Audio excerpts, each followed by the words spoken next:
Morning. Good morning. I'm trying to share my screen with you. All right, so I'm going to sort of summarize. Tell me if I'm wrong. You have bad rotator cuff tears. They found a lesion in your left humerus.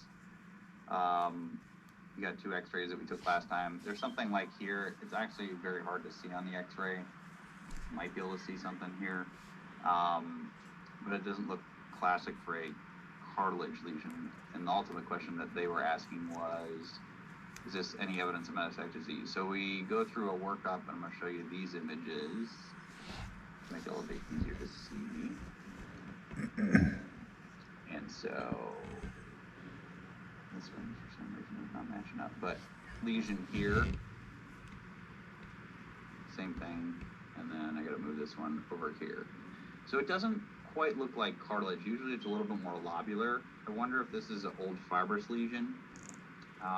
We got a bone scan, mostly because we want to see how hot it is, and technically speaking, I'm going to see what they read, but I don't see it. So usually most cartilage lesions will show up pretty bright there. Some of the fibrous lesions will, but usually if they're in younger kids, but as people get older, if there's a fibrous, yeah, they don't see anything. So I wouldn't necessarily biopsy it, I would just observe it at this point. The only other things that we could think about as it being is something like multiple myeloma or something.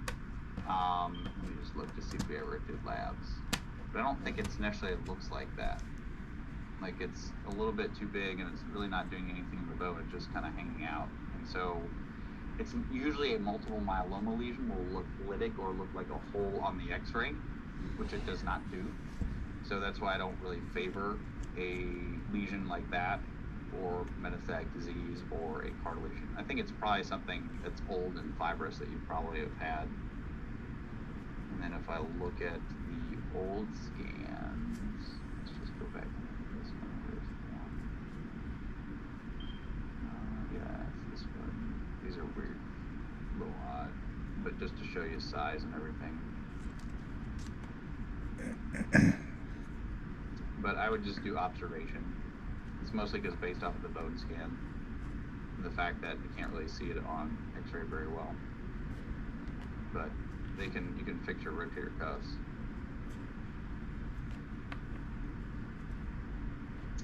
The only other option you could have, not that I think that you need it, because the imaging doesn't really necessarily support it, is you could have a needle biopsy performed if you wanted to know definitively what it was. It may not provide you a 100% diagnosis, but I guess it could rule out 100%, close to 100% that there's anything that's bad there. But on imaging, it doesn't necessarily look like that's the case. What questions do you have? So with the biopsy that you're talking about, what's the possible side effects with that procedure? Is it high risk of infection? Infection. I have interventional radiology do it so they can actually stick the needle in the bone. Because they can't see it on fluoro, so they can probably see it actually on the CT scan. If they needed to do it, that's how they would end up doing it. But for me, if I was doing it, it'd be a guess of where I'm actually putting the needle because I can't see it on x-ray very well. I know I'm not going to be able to see it on fluoro. So it's a needle stick. That's about it. You could always injure an artery or nerve, but they sort of know where those things are to avoid needles. And they do have to make a small hole in the bone. So you, at this point, right now, you don't think that it's anything cancerous? Correct.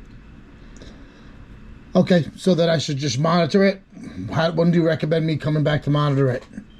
About 6 months. So every 6 months, do another imaging?